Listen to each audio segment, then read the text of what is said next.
As scientists like to say, if you can measure it, it must be there. But how do we measure things in InDesign? Well, measurements show up in a number of locations, including the control panel up here and in the rulers inside the document window. But in this case, this document is set to points, and I don't think in points, I think in picas, or you might think in millimeters or inches. What do? How do you change the measurements to what you use? No problem. The easiest way to do it is by right-clicking on the ruler or control-clicking with a one-button mouse. In this case, I'll right-click and I will see a list of a whole bunch of different measurements here. Points, picas, inches. Choose whatever you want. Let's go ahead and choose millimeters, for example.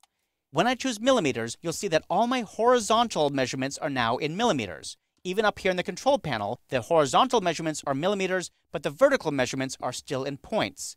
To get the vertical measurement in points, I'd have to right-click or control-click with a one-button mouse on the vertical ruler here and change this.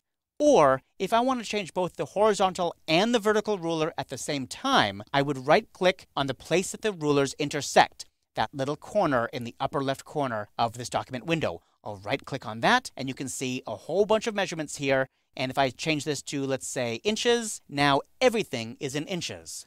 Now, some people don't like seeing their rulers on here at all. They just find it distracting. You can turn those off by right-clicking on it and choosing Hide Rulers, or by pressing Command-R on the Mac or Control-R on Windows. That just makes them go away. Or you can go to the View menu and turn the rulers on or off from the Show Rulers or Hide Rulers feature in the View menu. Now this is great. I've changed the measurement to what I want it to be. In this case, it's inches. But the problem is that this only changed this one document. It doesn't change it for all the future documents I'm creating. And that's going to get really frustrating. But there is a solution. And I'm going to cover how to change all future documents, how to change the defaults in the Movie on Setting Preferences later on in this chapter.